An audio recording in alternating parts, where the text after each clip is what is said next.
2024년 나가는 삼재일 때를 더 조심하셔야 돼요. 그리고 딱 한 가지 안 좋은 건 인간으로 인한 배신으로 인해서 꼭 남녀 사이 그게 아니더라도 마음에 상처가 나실 가능성이 크기 때문에 그것만 조심하셨으면 합니다. 결혼 못 해갖고 저거 언제 장가 보내고 언제 시집 보내나 하는 그런 자손이 어느 날 갑자기 엄마 아빠 나 결혼하겠어요 해갖고 어떤 근심에서 해방되는 그런 운도 보입니다. 거듭 말씀드리지만 여러 쥐띠생들 중에서 쥐띠가 가장 개중에는 악삼재에 해당되기 때문에 요 갑자생 쥐띠들은 꼭 삼재풀이라도 꼭 하시기를 권유하고 싶습니다.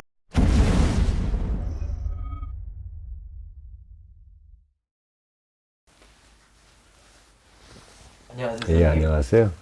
삼재 시리즈 고생 많으십니다.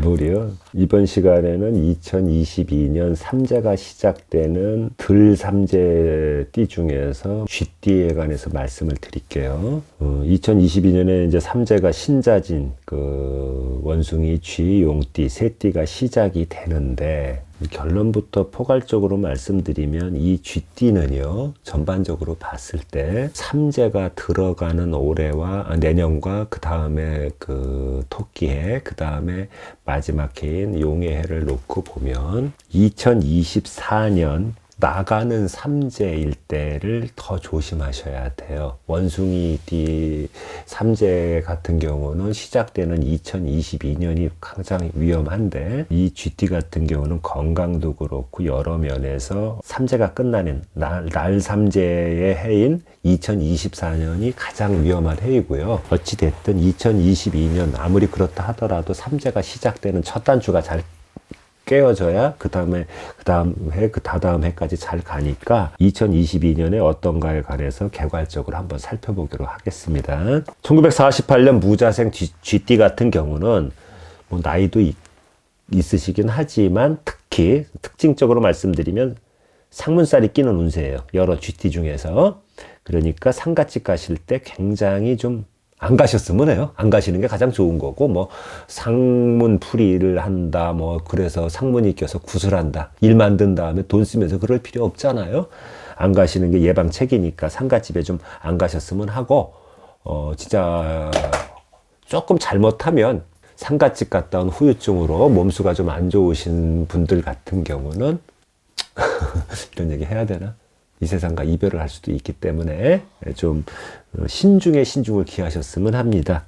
그런 건강수 그런 쪽으로만 좀 조심하시면 되고요. 그리고 사회의 중추로다가 이제 아직까지는 작용을 하시고 계신다고 볼 수 있는 60년 경자생. 경자생 하면 좀 이상하게 측은하고 불쌍해요. 왜 그런 줄 아세요? 그 사주학적으로 보면 왜 그래서 그런지 몰라도 경자 일주가 일주에 상관을 맞아서 그런지 아무리 훌륭한 서방하고 살아도 아무리 훌륭한 와이프하고 살아도 마음이 항상 겉돌고 외롭고 고독을 느끼고 마음 둘 곳 없어서 표류하는 그런 일주거든요. 근데 그와 같은 맥락으로 60년 경자생하고 64년 갑진생 용띠하고는 굉장히 부부 생활을 해도 외로운 사람이 많습니다. 참 그건 왜 그런지 저도 뭐 아직 탐구를 좀 해봐야 되겠는데 여태까지가 통상적으로 그래요. 1960년 경자생 같은 경우도 재물로는 그렇게 나쁘지가 않습니다. 그리고 뭐 새로운 어떤 부동산이나 이런 거 취득할 수 있는 문서, 부동산 문서운도 작용을 하는데 그래도 삼재는 삼재이기 때문에 좀 확인과 확인을 거듭하고 돌다리도 두들긴다는 심정으로 신중에 신중을 기하시기 바라요. 그 문서가 삼재가 시작되는 2022년에 잡는 문서가 썩은 동아줄이나 썩은 문서가 아니고 알찬 문서여야 되지 않겠습니까? 그러니까 그 옳은 문서를 잡고 엉뚱한 문서 잡아서 관제나 송사로 번지지 않게 하기 위해서 아주 신중을 기하셨으면 한다. 그 말씀을 드리고 싶어요. 그리고 심근경색이라든가 어떤 이 순환기, 혈액이나 물과 관련된 신장, 방광 요런 쪽 건강을 좀 조심하셨으면 하고요. 특히 3월, 7월, 음력 3월, 7월에 나신 분들 같은 경우는 아무리 보편적으로는 그다지 나쁘지 않다 하더라도 굉장히 좀 조심을 더 하셨으면 합니다. 그리고 요 경자생의 특징은 그동안 취업 못해서 속색이던 자손이 취업이 된다든가 뭐 공무원 시험을 갖다가 준비하고 계속 낙방을 했는데 그 자손이 합격이 돼갖고 이제 좀 한시름 돋는 뭐 어떤 내 자식으로 인해서 좀 기분 좋은 일이 생길 수 있고요. 결혼 못 해갖고 저거 언제 장가 보내고 언제 시집 보내나 하는 그런 자손이 결혼을 한다고 어느 날 갑자기 엄마 아빠 나 결혼하겠어요 해갖고 어떤 근심에서 해방되는 그런 운도 보입니다. 그리고 1972년 임자생 쥐띠 같은 경우는 내년부터 삼재라고 하지만 49세였던 경자년 2019년도부터 굉장히 안 좋았을 것이고, 그리고 신축년인 올해까지도 그다지 좋은 분을 별로 못 봤어요. 그 영향으로. 그런데 내년부터는 좀 일이 풀리는 형국이에요. 그런데 이런 거 있습니다. 오래 누워 있다가 일어나려면 이게 몸이 잘 안 움직이잖아요. 차도 오래 세워놨다가 시동 걸면 시동이 잘 안 걸리는 것처럼 그동안 너무 슬럼프에 빠져 있었다는 그 조급한 마음에 그냥 급하게 사업을 새로 시작하고 급하게 문서 작성하고 그렇게 하다가는 또 한 번 엎어지는 낭패를 볼 수 있기 때문에 마음을 좀 릴렉스하게 가지시고 조금 올 하반기 늦바람 불을 내년 하반기죠. 2022년 가을바람 부를 때 그때 좀 시작하신다 생각하고 차분히 계획하시고 밀고 나가셨으면 합니다.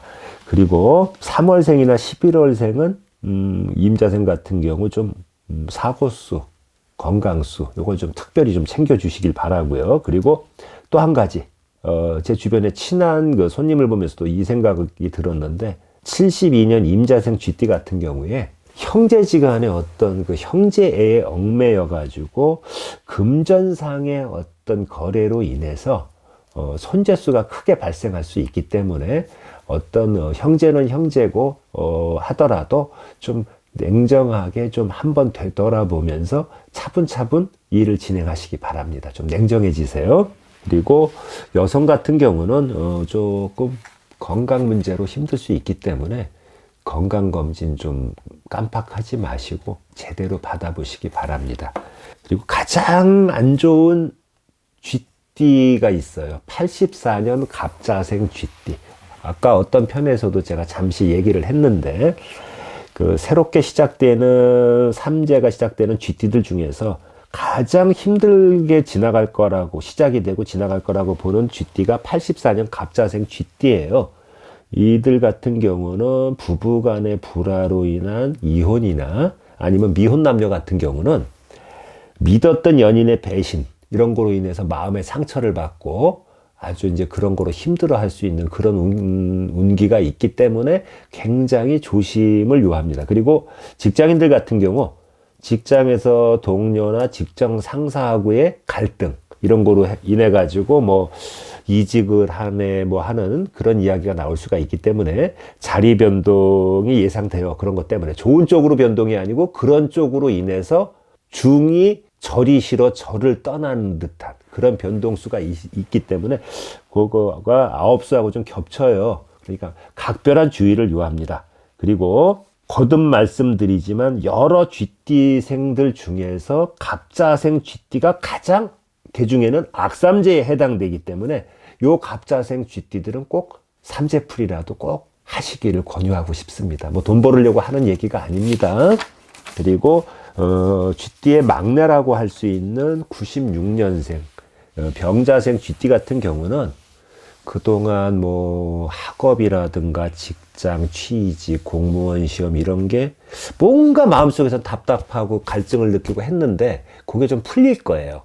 그러니까 모든 게 치고 나가고 풀리는 형국이에요. 삼재라고 해서 꽉 막힌 형국이 아니고 그러니까 서두르지 말고 하나하나 풀어나가길 바라요. 그런데 여기서 오해하지 말으셔야 되는 게 하나 있어요. 일적으로 학업적으로 이런 사회적으로는 풀리는데 연애운은 아직은 불리합니다. 안 좋아요. 남녀 공통적으로. 그러니까 일단 본인의 어떤 자아 성취부터 하시고 연애 문제는 좀 2023년, 24년 이후로 밀어놓으시는 것이 본인들의 정신 건강에 좋을 듯 합니다. 그리고 딱 한 가지 안 좋은 건 인간으로 인한 배신으로 인해서 꼭 남녀 사이 그게 아니더라도 마음에 상처가 나실 가능성이 크기 때문에 그것만 조심하셨으면 합니다. 그리고 아까도 말씀드렸지만 보편적으로 요 쥐띠들은 2024년이 힘들 거예요. 22년보다는 그 점 명심하시기 바라고요.